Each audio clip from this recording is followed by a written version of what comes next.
আমি আপনাদের সাথে আজকে একটা বিষয় শেয়ার করব, সেটা হলো আমি ইদানিং যখন বাংলাদেশে আমার বন্ধু বান্ধব বা আত্মীয় স্বজন বা যাদের কাছ থেকে আমি শুনি, তো লোকাল বাংলাদেশের ডক্টররা একটা মেডিসিন দেয়। সেই মেডিসিনটা হলো রসুভা।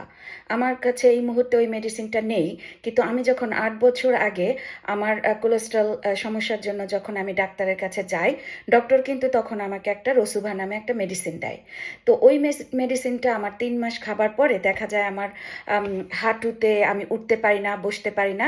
তারপরে ডায়াগনোস্ট করে দেখা গেল যে আসলে ওই মেডিসিনটার কারণেই আমার বোন ডেনসিটির প্রবলেম দেখা দেখা দিচ্ছে। তো ডক্টর আমাকে কি করলো, ওই মেডিসিনটা তাড়াতাড়ি বন্ধ করে দিল, কিন্তু ওই 3 মাসের ভিতরে আমার শরীরে একটা বড় ক্ষতি হয়ে যায়।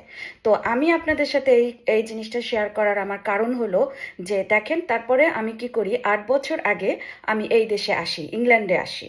তো ইংল্যান্ডের ডক্টর যখন আপনি প্রথম আসবেন, তারা কিন্তু আপনার বাংলাদেশের হিস্ট্রি, মেডিকেল হিস্ট্রি, এরা সব কিছু তাদের সিস্টেমে রাখার জন্য আপনাকে একটা অ্যাপয়েন্টমেন্ট দেয়।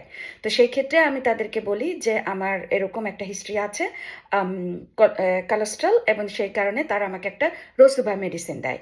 তখন ডক্টর আমাকে একটা কথা বলে বলে যে তারা, তোমার যে বয়স, সেই বয়সে তোমার এই মেডিসিনটা খাওয়া একেবারে ঠিক হবে না। তোমাকে আমরা একটা ট্রায়াল দিতে চাই, সেটা হলো তুমি হাঁটবা। ডক্টর আমাকে বলল যে তুমি প্রতিদিন 30 মিনিটের 10 মিনিট তুমি আস্তে করে হাঁটো, তারপরে 10 মিনিট তুমি রিগারাসলি হাঁটো, মানে খুব জোরে জোরে হাঁটো, তারপরে 10টা মিনিট তুমি আস্তে করে হেঁটে তুমি দেখো তোমার এটা তুমি ন্যাচারালি কমিয়ে ফেলতে পারো কিনা। আমরা তোমাকে এখন ওষুধ দেব না। তারপরে উনি বললেন যে আমি এটা 3 মাস দেখবো, 3 মাসের পরে তোমাকে আমরা আবার কোলেস্ট্রল আছে কিনা সেটার জন্য আমরা ব্লাড টেস্ট করব। তা আমি যথারীতি ডক্টর আমাকে যেভাবে বলল, আমি ঠিক সেইভাবেই কাজ করতে শুরু করলাম, এবং বলল যে ফল টল, সাওয়ারি জাতীয় ফল, এগুলা যেন আমি খাই। তো যা হোক, যথামতো আমি কাজ শুরু করলাম, এবং আমাকে তারপর পরীক্ষা করে দেখে আমার কোলেস্ট্রল নেই।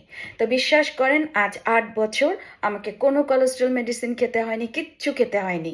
এটা হতে পারে আমার প্রেগনেন্সির কারণেও হয়তো সেটা থাকতে পারে, কিন্তু যা হোক, ডক্টর আমাকে একটা কথা বলে যে তুমি হাঁটো। এই যে এই জিনিসটা, তো আমি আপনাদেরকে হাইলি রিকোয়েস্ট করব, আমি দেখেছি 32-33 পর্যন্ত এই রসুভা মেডিসিনটা খায় কোলেস্ট্রলের জন্য। এটা আপনারা যখন ডক্টররা দেয়, আপনি ডক্টরের সাথে আগে কথা বলেন যে আপনি যদি, আমি ওষুধ ছাড়া আমি কিভাবে নিজেকে কন্ট্রোল করতে পারি। আমি আপনাকে এটা বললাম, এবং আপনিও আপনার ডক্টরকে বলেন যে আমি কি অন্য কোনো খাবার বা কোনো কিছুর মাধ্যমে, এক্সারসাইজ মাধ্যমে এটা করতে পারি কিনা। যদি পারে তাহলে আমাকে সেইভাবেই আপনারা ট্রিটমেন্ট করেন। তো আমি আপনাদেরকে রিকোয়েস্ট করবো রসুভাটা না খাওয়ার জন্য। আর হ্যাঁ,